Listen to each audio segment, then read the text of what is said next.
እኔ ደግሞ በቃ ምን ነፃነቴን ነበር የምፈልገው፣ ሰላም መሆን ነበር የምፈልገው። ያን ሰዓት አጋጣሚ ፊት ለፊት ቢላ ነበር አንስቼ ወገውት። ትንሽ ከበድ ይላል ማለት ለአምልኮ የሚደረገው ነገር በጣም ዋጋ በከፍልበት ነገር ነው። ከዛ ያነጥፈዋል ፌስታሉን ማለት ነው ካልጋው ላይ ማለት ነው። ስለዚህ ሰውየው ሲጎዳ ወይም ያ የተወጋው ሰው አልጋው ላይ የሚተኛው ሰው ሙሉ ለሙሉ ደሙ ወዴት ነው የሚሄደው? ወደ ፌስታሉ ነው የሚሆነው ማለት ነው። እንዴ ናታን ናስቲ ሰላም ነህ አይደል? ሰላም።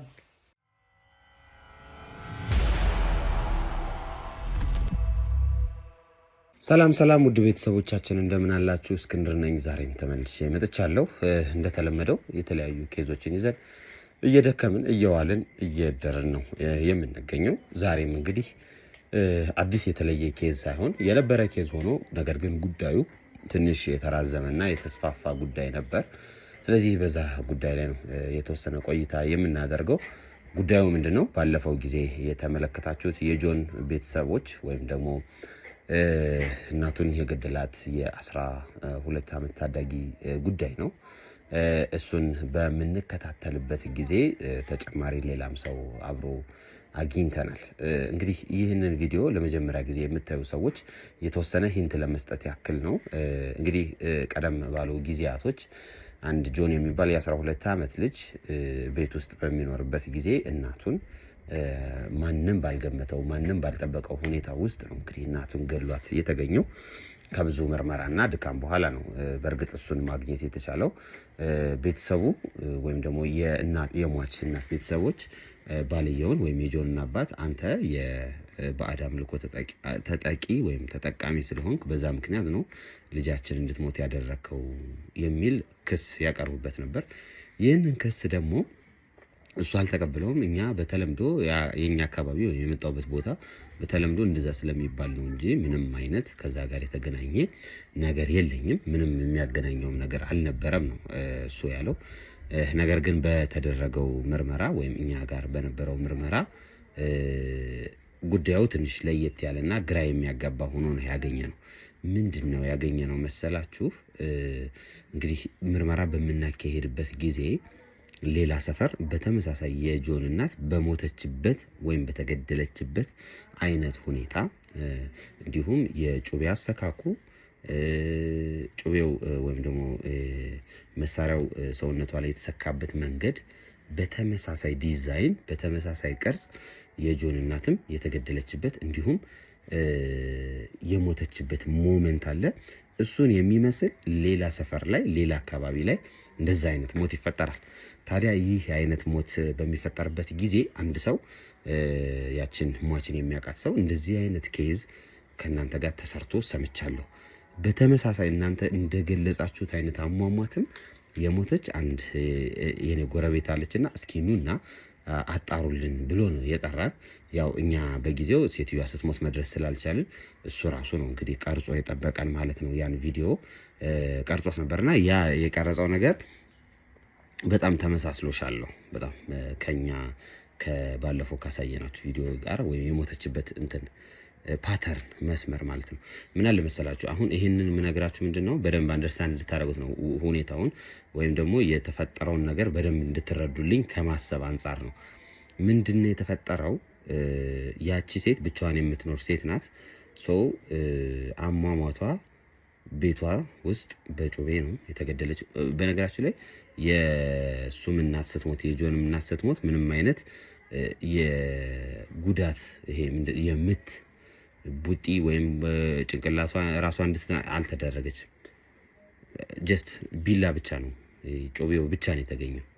ጩቤ ብቻ ተወግታለች። ሌላ ምርመራው ላይ ምንም ሌላ ምትም አልተገለጸም፣ ምንም አልተገለጸም። ሲቀጥል እንትን የለውም የቆየ አይደለም። እዛው አካባቢ እንዴት ነው የሰዓታት ልዩነት ነው ያለው። በዛ በሰዓታት ልዩነት ውስጥ ነው ደሟ አልቆ ነጭ የምትሆነው ማለት ነውና ግራ ነው የሚያጋባው ይመስለኛል። 1 2 3 4 5 6 ወደ 16 ቦታ ነው የተወጋቸው እና ከዚህ ከጭንቅላቷ ጀምሮ እስከ እግሯ አጠቃላይ 16 ጊዜ ተወግታለች። 16ቱ ጊዜ የተወጋችበት ቦታ ላይ ደግሞ እንደ ትቦ የሚመስል ነገር ክብ ወይም እንደዚህ ብቻ ክብ ትቦ ነው የሚባለው አይደል? ልክ እንደዛ አይነት የሚመስል ነገር ደግሞ አንዳንድ ቦታዎች ላይ ገብቶ እንደነበረ የሚያሳያል። ጩቤው እንግዲህ ወይ ሲገባ እንደዚህ አይነት ቅርጽ የያዘ ጩቤ አሁን ጫፉ እንደዚህ ሆነና እንደዚህ አይነት ቅርጽ የያዘም ሊሆን ይችላል። እንዴት ነው ላይክ እንደዚህ 3 ማዕዘን ይሆናል አይደለ? ጩቤው ሲጀመር እንደዚህ ሲገባ እንደዚህ 3 ማዕዘን ይሆናል። ከዛ ሲቀጥል እንደዚህ አይነት ክብ ነገር ሊሆን ይችላል። አሁን ይሄ ዝም ብሎ ሊሆን ይችላል ነው እንጂ ወይም ደግሞ ከተወጋች በኋላ ሰውነቷ ውስጥ የገባ ቲዩብ የሚመስል ወይም ትቦ የሚመስል ነገር አለ ነው። አሁን እነዚህ ሁለት ነገሮች ከማን ጋር ይመሳሰላሉ? ከጆን እናት ጋር። አሁን ይሄ አንደኛ ደሙን እንደዚህ የሚቀዱበት ነገር አለ ማለት ነው። ጩቤው ከተወጋ በኋላ ደሙን የሚቀዱበት ነገር አለ ወይ ብለን እንድናስብ አደረገ።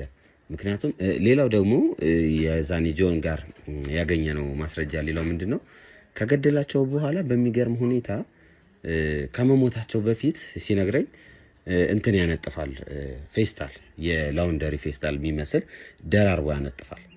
ከዛ አልጋው ላይ ማለት ነው። ከዛ አልጋው ላይ ከተነጠፈ በኋላ ቀጥታ ምንድነው የሚያደርገው ይሄድና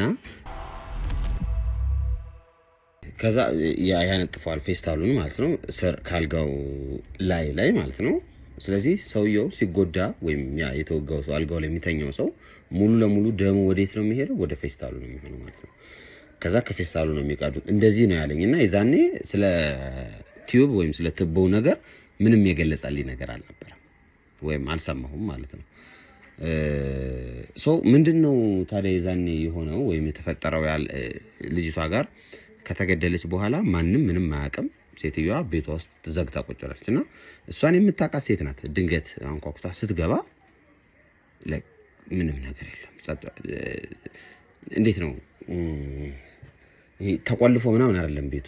አንኳኳች፣ የሚከፍትላት አጣች። ጓደኛዋ አንኳኳች፣ አሁንም አንኳኳች፣ የሚከፍትላት አጣች። ዝም ብላ ሄዳ ከፈተችው። ልክ ስትከፍተው ውስጥ ላይ ሴትዮዋ ሞታለች። ሳሎን አልፎ መኝታ ቤት ውስጥ ማለት ነው። እዛ ሄዳ ቼክ ስታረግ እና ሞሞታ ኖርማል አይደለም። በቃ እንዴት ነው ሰው እንደሞተ ያስታውቃል። ነጭ ነው የሆነችው። ምክንያቱም ደሟ ተመጥቶ አልቋል። እንጥፍጣፊ ደም ነው የሌላቸው። እኔ ግራ የገባኝ ይሄኛው ፓርት ነው። እንዴት ትንሽ እንኳን ደም አይኖር እንዴት ቢመጠጥ ነው መንፈሱ? ወይም ይሄ አልኳችሁ ልጆቹ ጋር የተዋረሰው መንፈስ ምን ያህል ሰላም የሚነሳ ምን ያህል መጥፎ መንፈስ እንደሆነ የምታውቁት። ነጭ ነው የሚሆኑት ሰዎቹ የሚሞቱት ማለት ነው። የጆንም እናት ልክ እንደዚህ ነጭ ነው የሆነችው ሲነግረኝ ባለቤቷ ማለት ነው። እና ከዚህ ጋር ተመሳስሎሽ ያለው ኬዝ አጋጥሞኛል ብሎ የነገረን ያ ልጅ ሄደን ሁኔታውን ነገረን። እንዴት እንደተፈጠረ ምናምን ነገረን። ከነገረን በኋላ ቪዲዮ የቀረጸው ቪዲዮ ነበር። ለእናንተ ማሳየተናችኋል። አየነው ሁላችንም። ካየነው በኋላ ተመሳስሎሽ ነገር አለው።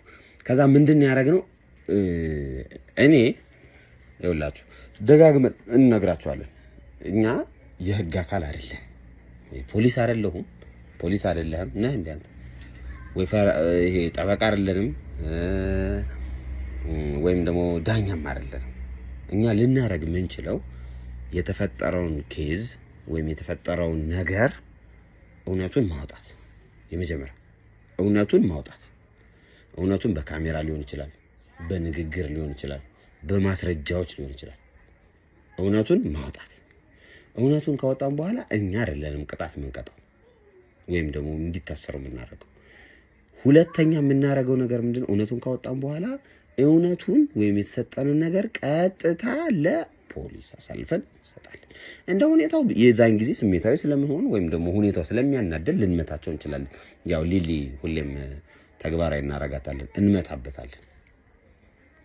ያ ማለት ለጊዜው እዛ ቦታ ላይ ወይ በቀበቶ ልንመታ እንችላለን፣ ወይ በቦክስ ልንመታ እንችላለን፣ ወይ በጥፊ ልንመታ እንችላለን። ከዛ የዘለለ ያን ሰው በጣም ሊጎዳ የሚችል ነገር ያን ሰው ራሱን አስቶ መጥፎ ነገር ሊያደርገው የሚችል ነገር ላለማድረግ እንሞክራለን። ግን በጊዜው ስሜታዊ ስለምንሆን አንዳንድ ጊዜ የተለያዩ አይነት ድርጊቶችን ልጆች ላይ ወይም ሰውየው ላይ ልናደርግ እንችላለን። ይሄ ነው። ስለዚህ አሁን ምንድነው የሚደረገው ነው? የዛን ሰዓት ልጁን እኛ አገኘነው አይደለ ወንጀለኛ ሆኖ አገኘሁት ሲያወራም ሰምታችኋል።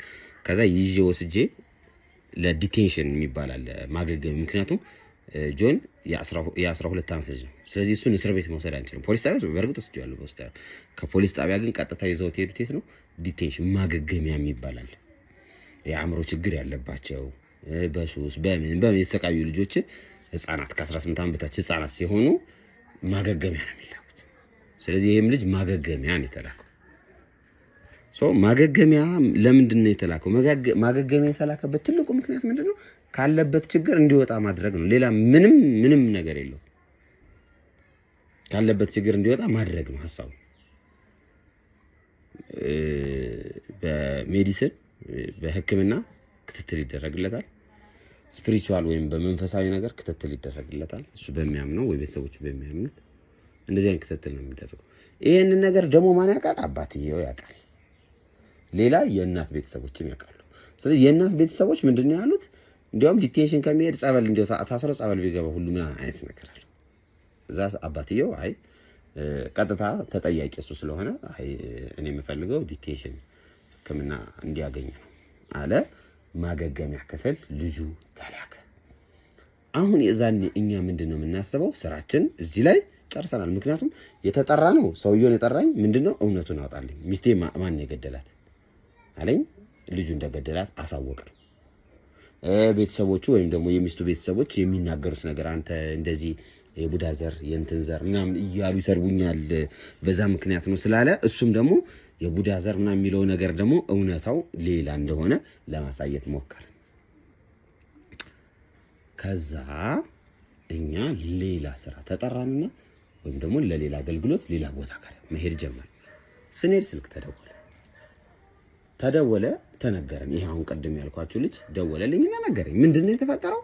እናንተ ባለፈው ከሰራችሁት ኬዝ ጋር የሚመሳሰል ጉዳይ አጋጥሞኛል። ዘግተናል እኮ ይሄን ኬዝ። እንዴት? አይ እንሂድ ተባለ። ተነሳን፣ እቃችንን አዘጋጀን፣ ቀጥታ ሄድን። ስንቀመጥ ያሳየን ቪዲዮ የጆን እናት ከሞተችበት አያገዳደል ዘዴ ጋር ተመሳስሎች ነበር። ስለዚህ ምንድነው ያደረግነው? ቀጥታ ምርመራ ተጀመረ። ልጁን ጠየቅነው። ይሄ ቪዲዮ ያሳየንን ልጅ አንድም ሁለት የተወሰነ ክሮስ ቼክ አደረግነው። የአካባቢውን ሰው ጠየቀን። በአካባቢው ላይ የተለየ እይታ አለ። ከዛ ግን አንድ ፍንጭ አገኘን። ምንድነው ያገኘነው ፍንጭ? እኛ መጀመሪያ ያላስተዋል ነው በኋላ ላይ የገባን ነገር ይሄ የጆን መልክ ማንም አላየው የዛኔ።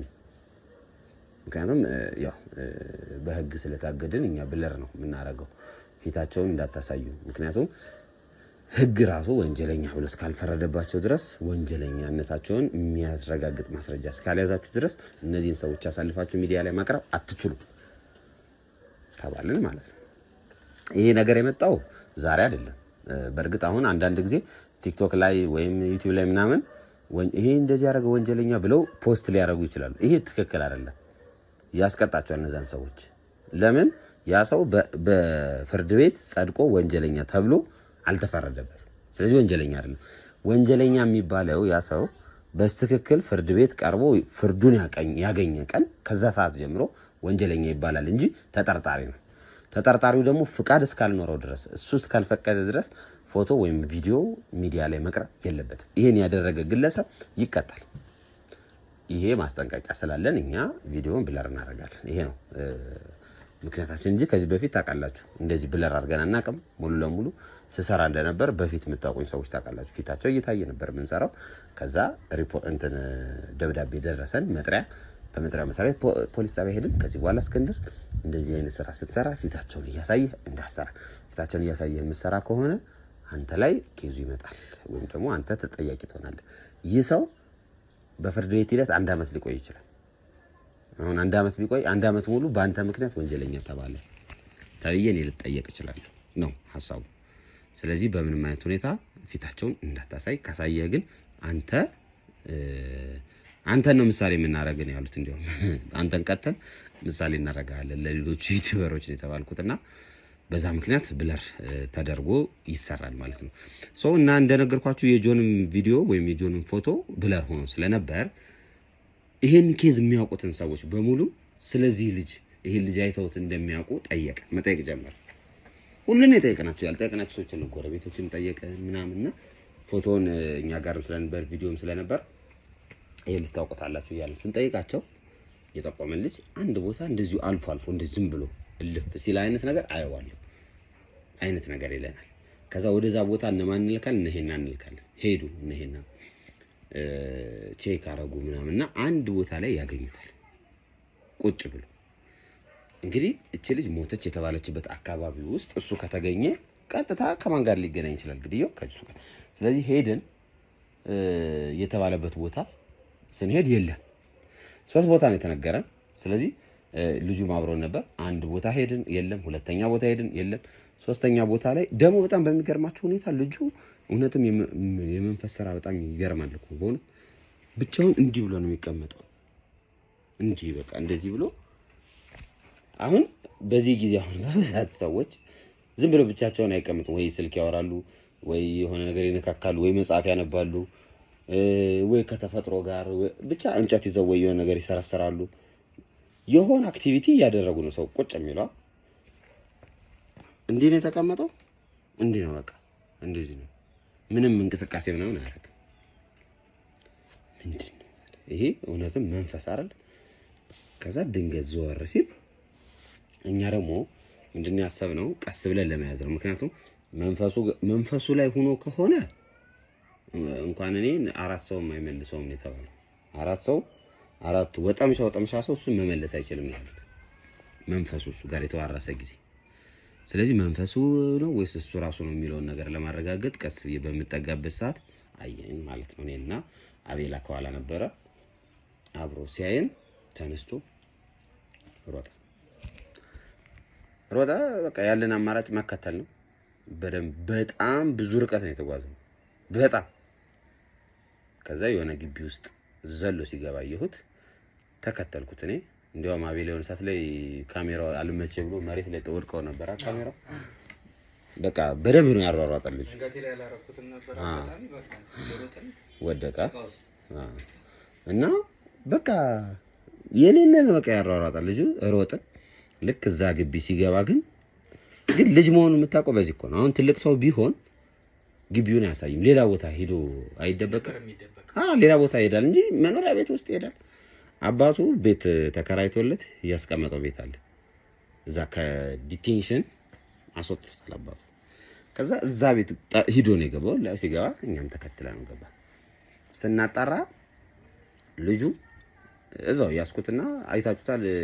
ቁምሳጥን ውስጥ ገብቶ አልወጣም ብሎ ቁምሳጥን ውስጥ ሂዶ ቁምሳጥን ውስጥ ነው የገባው። ከዛ በጎትት ሊወጣ ነው። ጉልበቱ ደግሞ አንተ አህያ ነው ጉልበቱ ራሱ። መንፈሱ ቢሆንማ አራታችን ነበር የሚያነሳን እኮ ግን አይ እንደዚህ በቃ በተፈጥሮ ጠንካራ።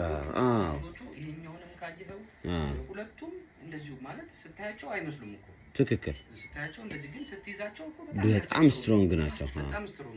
የዛኔም በጎቱ አልወጣልኝ ብሎ ነበር። ከዛ ፋይናሊ ያስወጣ ነውና ስንጠይቀው ያው ከዲቴንሽን አባቴ ከፍሎ ነው ያስወጣኛል። አሁን ሌላ ነገር እንዳለ ጠረጠረን ማለት ነው። ከዲቴንሽን ወጣ። ቤት ደግሞ እዛ ቤት መጀመሪያ ቤት እነሱ የቀረጽንበት ቤት አይደለም፣ ሌላ ቤት ተከራይቷል። ደክም ያለስ ቤት ነው፣ ኖርማል ቤት ዝም ብሎ መደበኛ አዲስ አበባ ነዋሪ የሚኖርበት አይነት ቤት ተከራይቶለታል። እንዳይታወቅ ነው አይደል? እንዳይታወቅ ቀብሉ ማንንም የማያውቃቸው ቦታ ላይ ነው ሄዶ ተከራይቶ የነበረው። ትክክል። ራቅ ብሏል ትንሽ ከአዲስ አበባ ወጣ አይነት ነገር ማለት ትንሽ ብዙም ሳይሆን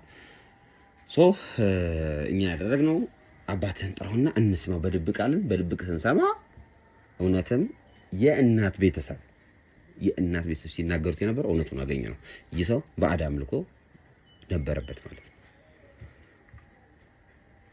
ስለዚህ ምንድነው የሆነው ማለት ነው? ሰውየው መጣ። ልክ ሲያወራ እጅ ከፍንጅ ያዝናቸው። እንዲያውም በአጋጣሚ መብራት ጠፍቶብን ነበር። መብራት ሲጠፋብን እንጂ ብዙ ሚስጥር ያወጣ ነበር ሰውየው በእውነት። ልክ መብራት ሲጠፋ በቃ ያለን አማራጭ ዘሎ መግባት ነው። ገባን፣ ጎትተን ይዘነው ወጣን።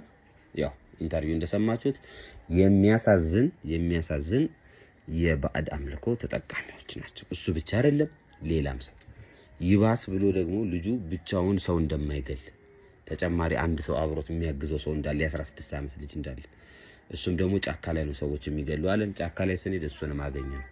ይሄን በተመሳሳይ ልክ እንደ ጆን ራሱንም ችሎ ገዳይ። ከዛ ልጁን ሌላን ሰው ገሎ ነው ያገኘነው። በእርግጥ ይሞት አይሞት አላወቅንም እስካሁን ድረስ። አይሲ ነው ያለው ያ ሰው ግን ያው አይሲ ካለ አልሞተም እስካሁን ድረስ ህይወቱ አለ ማለት ነው። ቤተሰብ ምናምን ስለሌለው እንዴት እንደምናውቀው አላውቅም። የተወጋውን ሰው ማለት ነው ጫካ ውስጥ የተገኘው ሰው። ዞሮ ዞሮ ይህ ልጅ አባቴን አድኑልኝ፣ እኔ ብቻ አይደለሁም የአባቴን ቤተሰቦች አባቴ ምናምን ችግር ላይ ነን አይነት ነገር አለ። ሄደን አባትየውን ማወራ ነው። አባትየውም ትንሽም ቦከረዩ አለ ምናምን። አሁን ተስማምተዋል። አሁን ሁሉም እሺ ብሏል። ከተስማሙ ለኛ ጥሩ ነው። ለምንድነው ጥሩ ነውነቱ? በቀላሉ ከነዚህ ሰዎች ጋር ተስማምተን ተግባብተን ነገሮችን ማስተካከል እንችላለን። ቀጥታ ወደ ይሄ ዛ ክፍለ ሀገር ላይ የተፈጠረው መጥፎን አሁን ምንም የማያውቁት ልጆች ናቸው የተጎዱ ያሉት። ለምን አባትየው ሲገል ይመጣና ልክ ልጅ ሲወልድ መንፈሱ ለልጁ ነው የሚሰጠው። በስህተት ሴት ልጅ አይወልድም፣ ወንድ ልጅ ነው የሚወልዱት። ከዛ ለማን ይሰጣል? ለሴትየዋ፣ ለመጀመሪያ ልጁ። ልክ ለመጀመሪያ ልጁ ተሰጥቶት የመጀመሪያ ልጁ መግደል ልክ እሱ ሲወልድ ደግሞ የዛኛው። ስለዚህ የሚቆም አይደለም ማለት ነው። ሀብታቸውም አይቆምም፣ ሰው መግደላቸውም አይቆምም። ይሄ ነው በቃ አሁን እንደ ትልቅ ችግር የተነሳው ነው። ስለዚህ ይህንን ችግር እንዴት ነው የምንፈታው? በምን አይነት መንገድ መፍታት እንችላለን ብዬ የእሱን አባት ማናገር ጀመርኩ። ባለፈው ሙሉ ለሙሉ ጣቢያ መሄዱ መፍትሄ ነው ተባብለን ወደ ጣቢያ ነው ይሄድ ነው። ከዛ ግን ጣቢያ እየሄድን እያለ ምንድነው የተፈጠረው? እነዚህ ሰውየው ልጁና ሰውየው ይሄን ነገር እንድናስተካክለው እድል ስጠን አይነት ነገር አሉኝ። እድል ስጠን ያሉት ምንድነው? መስተካከል ይችላል፣ ክፍለ ሀገር የተፈጠረው ነገር በሙሉ እዚህ ወደዚህ እንዳይመጣ ማድረግ እንችላለን። ካንተ የምንፈልገው የተወሰነ እድል እንድትሰጠን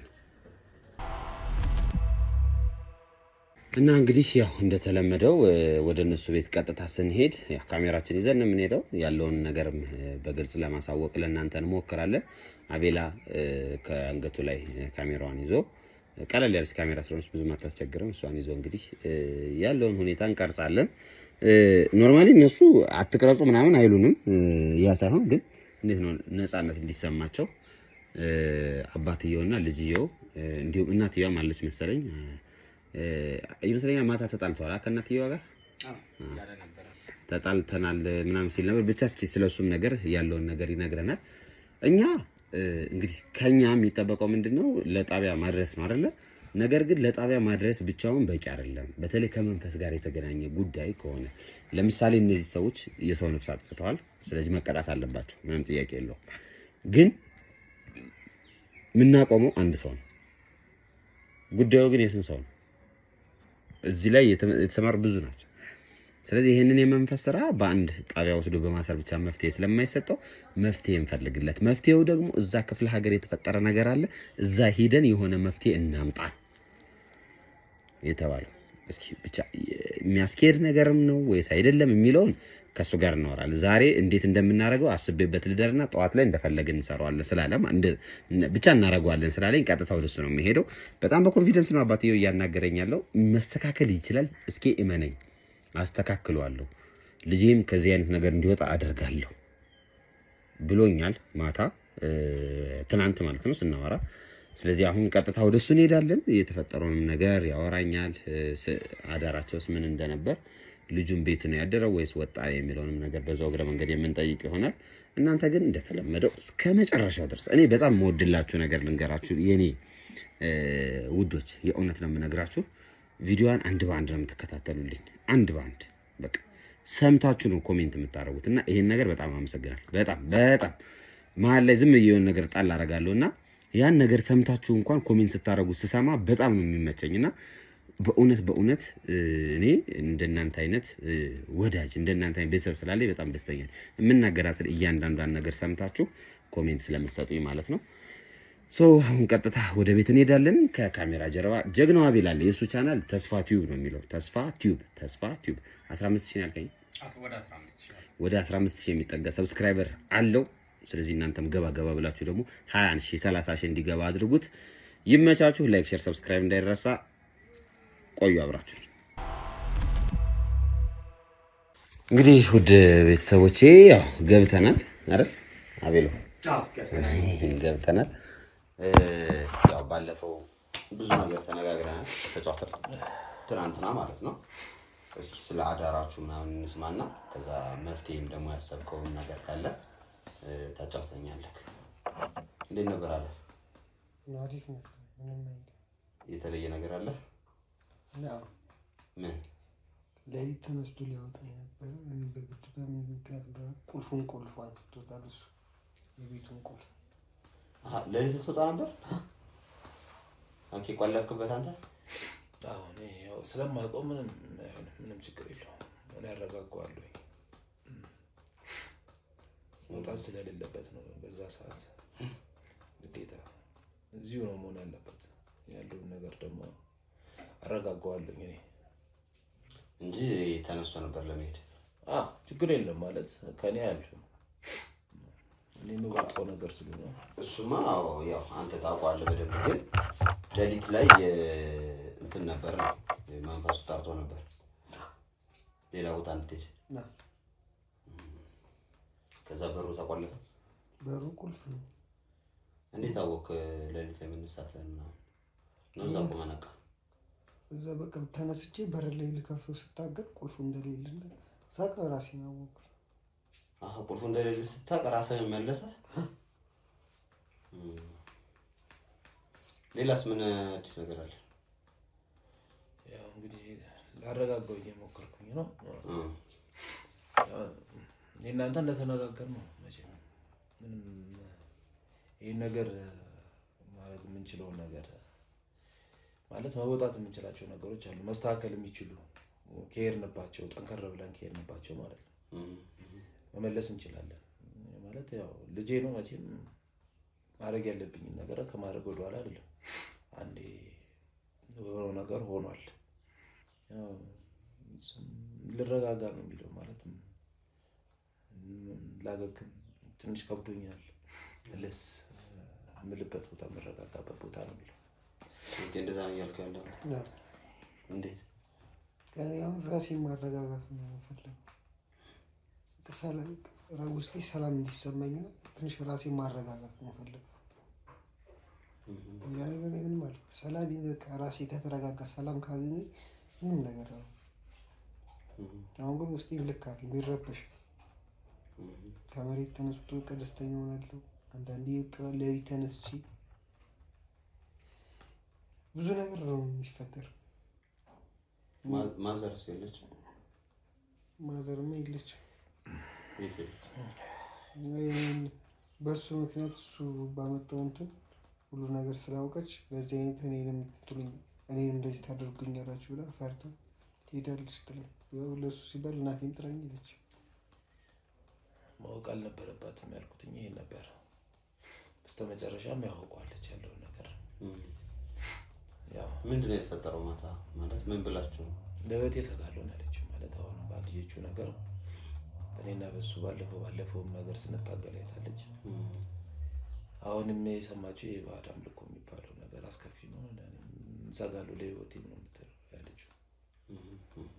ስለዚህ ልጁን ደግሞ የምቆጣጠሩ እኔ ይሄን ነገር መቆጣጠር የምችለው እሷ የምታውቀው ምንም ነገር ስለሌለ ልጁ ከኔ ጋር እንዲሆን ነው ከእሷ ጋር እንዲሆን አልፈቅድም። ምን ሊያደርግ እንደሚችል እኔ ስለማውቅ። ስለዚህ ይሄን ነገር ስላደመው እሷ ያው ለልጁ ያላት ነገር ከባድ ስለሆነ መለካከቷ እንዳያት ነው ልጄ ነው የምትለው። ያን ነገር ደግሞ ይሄን ደግሞ መቆጣጠር አልችልም። ይሄ ልጅ ወጥቶ እንደሚመጣው ወይ እሷ እንደምታስበው ከዚህ በፊት ወጥቶ ይመለሳል እንደምላት አይደለም።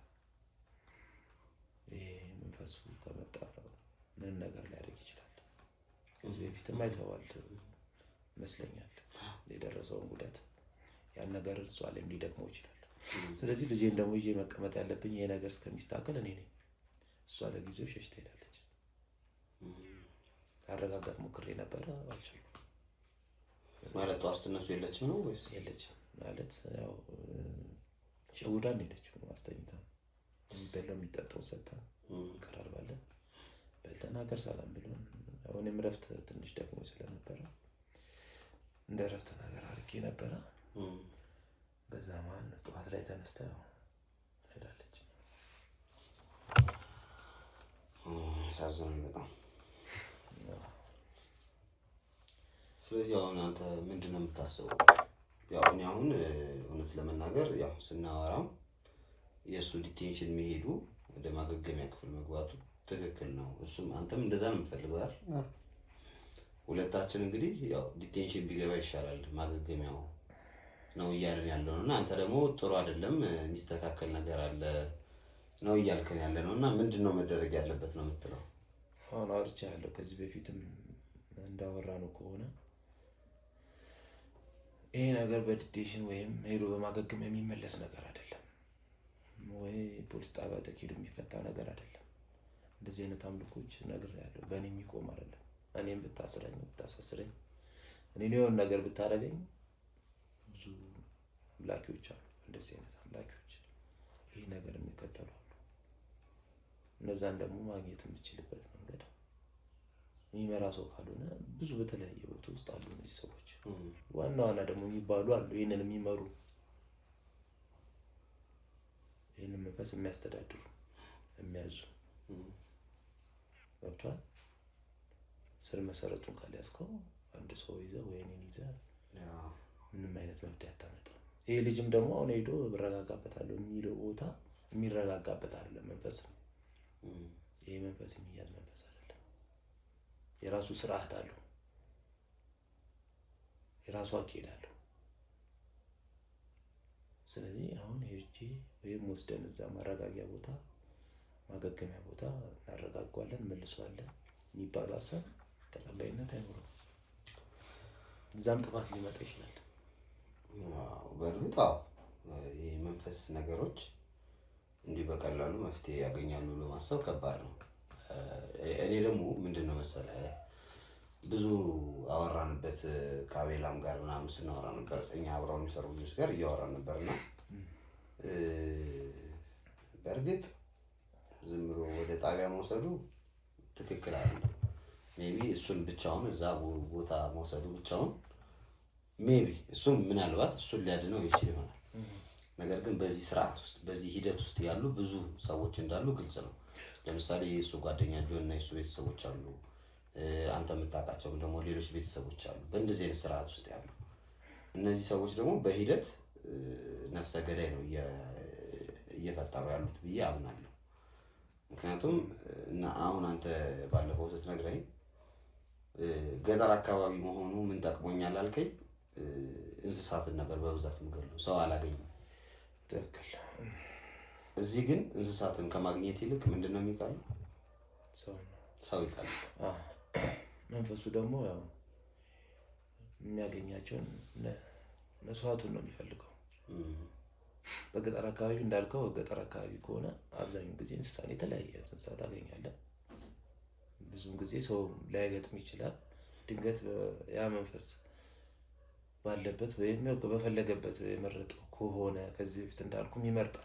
ያገኘውን አይደለም ያ መንፈስ የሚያጠፋው የሚመርጠዋል። የራሱ የሚፈልገው ደም ሰውም ቢሆን ሰው ነህና ብሎ አያጠፋም። ወይም ደም ካልተስማማው አይፈልግም። ያንተን ደም ራሱ የሚጥመው ደም አለ ራሱ የሚፈልገው እንጂ አሁን አንተን ቢያገኘ ሰው ነህና ብሎ አያጠፋም። የሚጥመው ደም አለ። ያ ደም ካልጣመው ማረግ እና ገጠር ላይ የምልህ ለዛ ነው። እንስሳ በገጠር ላይ ያው እንስሳቶች ናቸው በብዛት።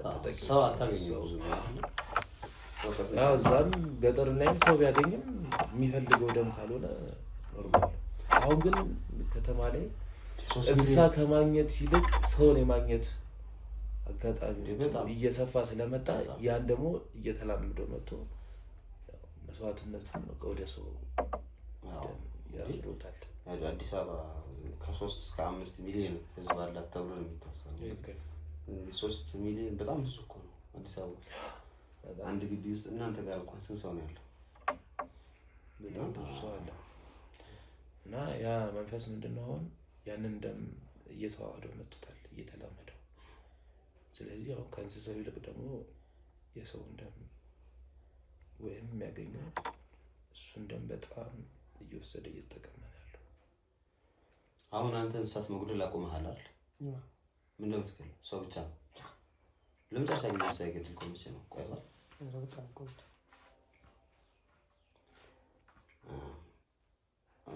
ምልክ እንዳልከው መፍትሄ ያስፈልጋል። መፍትሄው ደግሞ ምንድን ነው? አሁን ሌሊቱን ሙሉ እንግዲህ ሳስብ አድሬያለሁ ብለኸኛል እና አቤሎ ሌሊቱን ሙሉ ሲያስብ ነበር።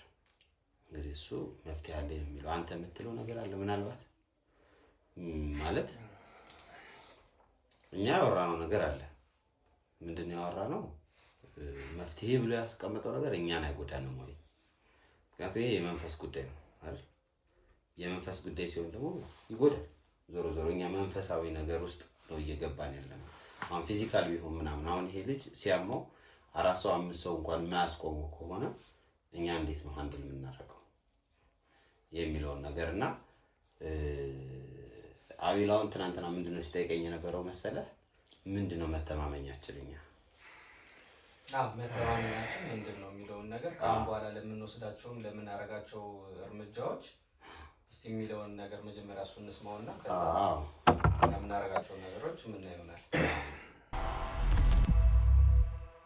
ስለዚህ አሁን ምንድነው እንትናችን መልክ ከባድ ነው። ዝም ብሎ ማታውቀው ቦታ ላይ መሄድ አሁን ራሱ እውነት ለመናገር እሱም ጸበል ይዟል፣ እኔም ጸበል ይዣለሁ። ምነት ኪሴ ውስጥ ከትቼ ምናምን ነው የመጣሁት። ከዛ እንግል ነው ምንድነው መደረግ ያለበት? እንዴት ነው የምናደርገው? መፍትሄ እንስጥ ስንልስ እንዴት ነው መፍትሄ የምንሰጠው? አሁን አንተ እንዳልከኝ አይደለም ይሄ ሪስክ የሚወሰድበት ወይም ሪስክ የምሰጣችሁ ነገር አይደለም። ማለት መንፈስ ነው። ይሄ መንፈሳዊ ነገር ነው፣ የተሳሰረ ነገር ነው። ኖርማል ደስ ትላለህ ብቻ ስታወራ። አንተ ግን ደስ የምትል ልጅ ነው። እሱም ደስ ይላል። ችግር ኖርማል። አንተ ደስ ብሎክ ነው አሁን የምትስቀው?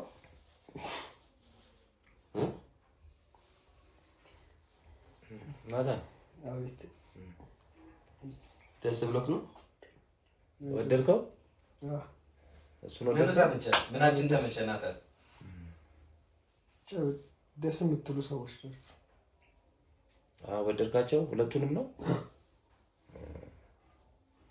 ኖርማል ያው እንደዚህ ነው ማለት እና ምንድነው ሪስክ ምለ አሁን መንፈስ ያልከው ምን አይነት እንትን ተሰጠናል ላልከኝ ይሄ ምንም ሪስክ የሚሰጥበት ነገር አይደለም። ወይም እኔ እንደዚህ የምላችሁ ነገር አይደለም። የሚይዘው የምጨብጠው ነገር አይደለም። የራሳችሁ እምነት ነው፣ ጠንካራነት ነው። አሁን አንዴ ገብተህበታል። አሁን ገብቼበታለሁ አይደል? ይሄ ነገር ላይ አጠንክሬ ይዤው ሀብቴን የምፈልገውን ነገር አግኝቼበታለሁ። እናንተም ደግሞ ይህን ነገር ለማግኘት የራሳችሁ ጠንካራ እምነት ሊኖራችሁ ይገባል። የምታምኑበትን ነገር ይዛችሁ ስለገባንበት እና ሌላ እኔ የምሰጣችሁ ሪስክ የለም ማለት ነው። ጥንካሬያችሁ ነው እናንተ።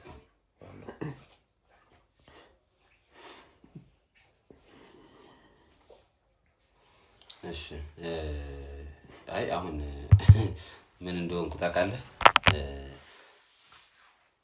ደስ ሲለኝ ሰው መግደል እወዳለሁ ምናምን ብሎ ነበር።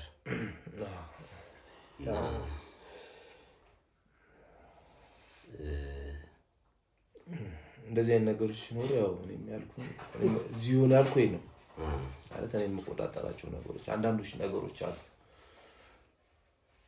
አሁን ራሱን ስቷል ወይስ አልደረሰ? ያው ኖርማል ነው።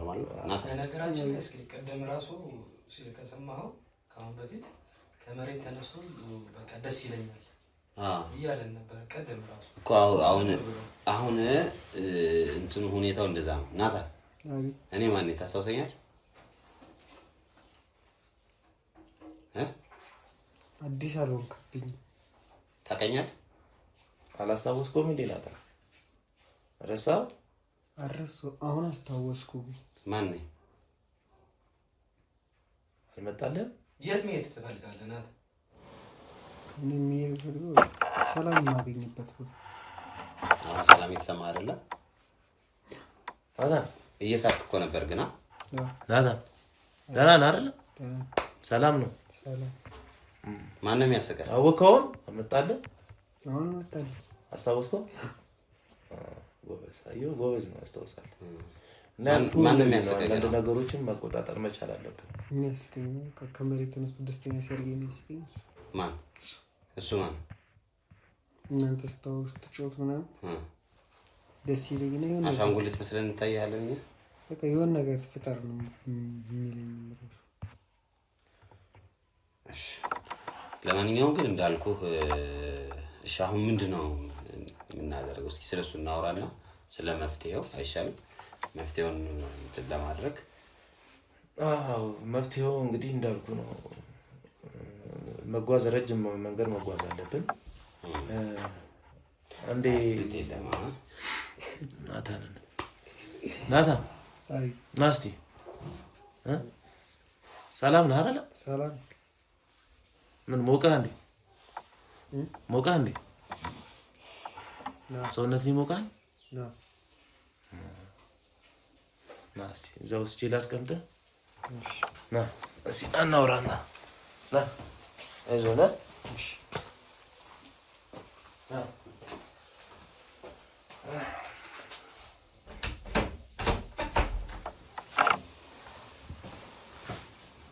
ምን ጉድ ነው አንተ?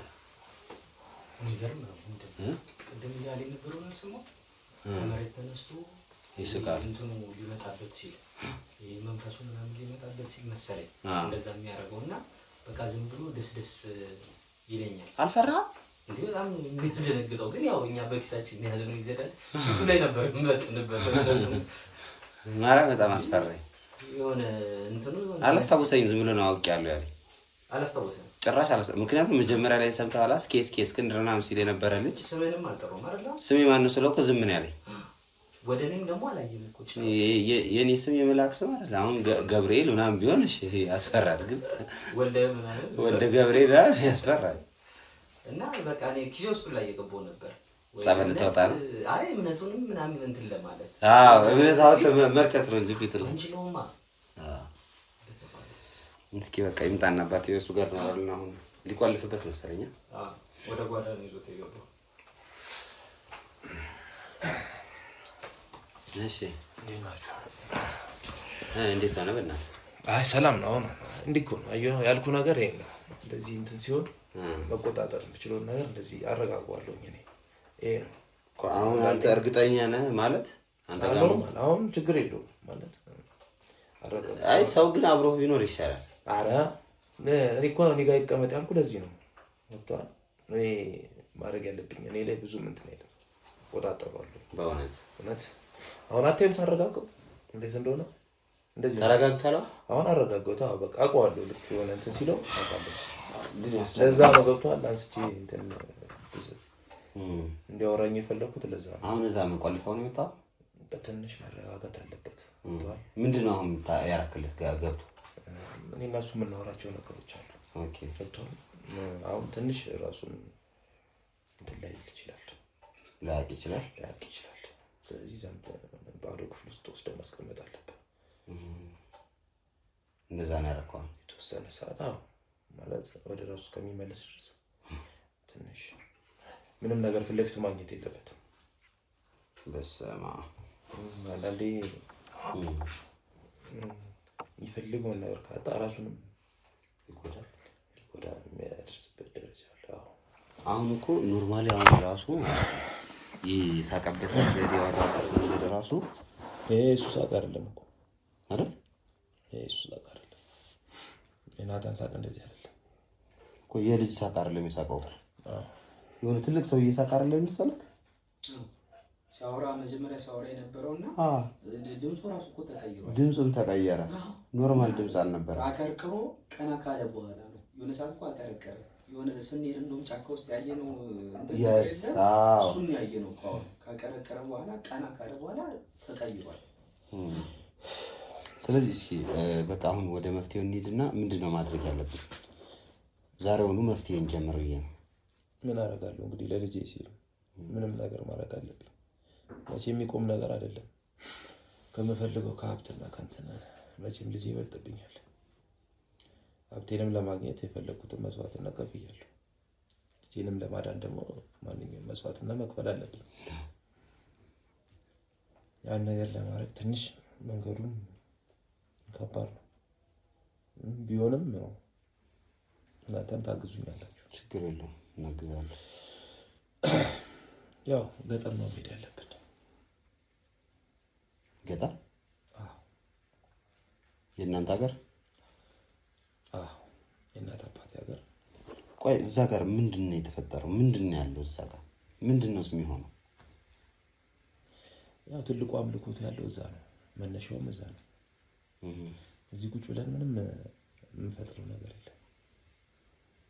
ለልጄ ስል ደግሞ ያው ግዴታ እዛ ሀገር ተመልሼ መሄድ አለብኝ። እንዴት ነው አምልኮቱ የምታረጉት እናንተ? አምልኮቱ ያው በእኛ ሳይሆን የተጀመረው በቅድመ አያቶቻችን። ማምለኪያ ራሱ የቻለ ቦታ አለው፣ ስፍራ አለው። አስፈሪ ነው። ብዙ መስዋዕትነት ይጠይቃል።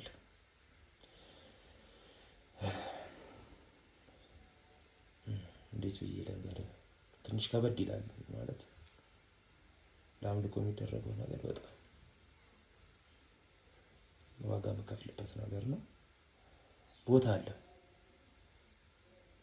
ምን ልበል? ራሱ መንፈሱ በተለያየ ገጽ የሚገለጽበት ልበል።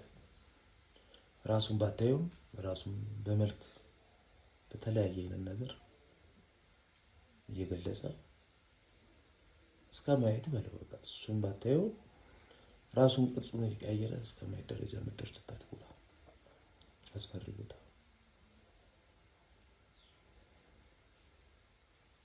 ያው እኛ ከቤተሰብ ነው እንግዲህ እነሱ ሲያረጉት ከልጅነት የማየው ልጅነት ነው።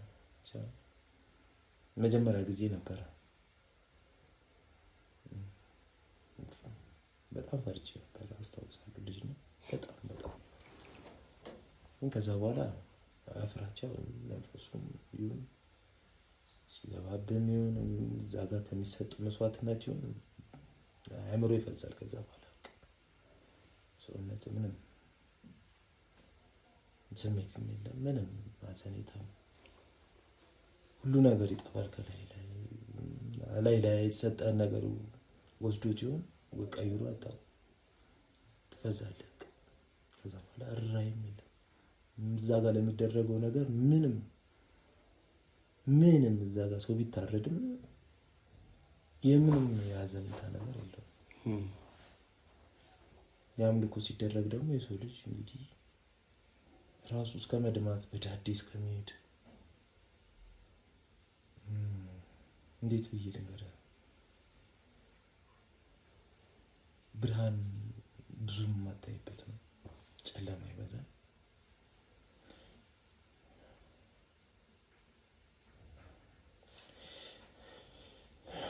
ከባድ ነው እና ትንሽ መስዋዕትነት ይፈልጋል። አሁን መጨረሻ ናታን ላይ ነው ያለው፣ እኔ ላይ እንኳን የለም። ለዛ ነው ናታን እየተቸገረ ያለው። እንትን ነው የሚሆነው አይደለ? ከአባት ወደ ልጅ ነው ቀጥታ የሚገባው። ናታን አሁን እንዲረጋጋ ግዴታ መውለድ አለበት። ካልወለደ ደግሞ ግዴታ ገጠር ነው መሄድ ያለብን። ገጠር ግን እሺ ብለው ያጠፉልናል ይሄን ጉዳይ ነው ወይስ ሌላ ስርዓት አለ ነው? እሺ ይህን ሁላ ዓመት ተዘርግቶ የኖረ አምልኮ በአንዴ በሽታ ይሆናል ብለን ለዛ እኮ ነው መስዋዕትነት ያስከፍላል ያልኩህ። ብዙ ዋጋ የምንከፍላቸው ነገሮች ሊኖሩ ይችላሉ። ያው እኔም ከልጅ ላይ ድህነት የሚመጣው ያው ድህነት ሌላ መቼም አይመጣም ብዬ አስባለሁ። በሽታውስ ምናምን ያልከኝስ ባለፈው የማይቀር ጉዳዮች ናቸው፣ ተከታትለው የሚመጡ ናቸው። የመንፈሱ ቁጣ ነው እንግዲህ። ከተቆጣ የፈለገውን ነገር ማድረግ ይችላል። ሀብትን ብቻ ሲሆን ጤናን ምንን ሊነጥቅ ይችላል። ያን ነው የምልህ። መመለስ አልፈልግም ብለው በሀብት ብቻ የሚመለስ አይደለም። የእሱ ቁጣ ነው እንግዲህ ማብረጃው መንገድ የምፈልግበት እና ገጠር ከሄድን እንግዲህ ከባድ ነው። ከየትኛው ጀምረን ማሳመንና ምን ማድረግ እንዳለብን አላውቅም። ግን ወሳኙ ገጠር መሄድ ነው። ጥሩ በቃ ስለዚህ በቃ እንትን እንበል አንተ ነገሮችን ፓክ ምናምን አድርግ አዘጋጃጅ። ልጅ ግን እኛ ጋር መሆኑ ልክ ነው።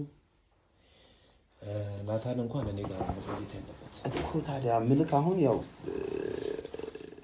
እኔ አሁን ፖሊስ ምናምን ቢኖር ይሻላል እንዳልከው ሲነሳበት 5-6 ሰው የማይመልሰው ሰው ነው ይሄ ልጅ 4-5 ሰው የማይመልሰው ከሆነ አንተ ብቻህን ቤት ውስጥ ቁጭ አድርገንክ እንዴት ነው የምንሄደው?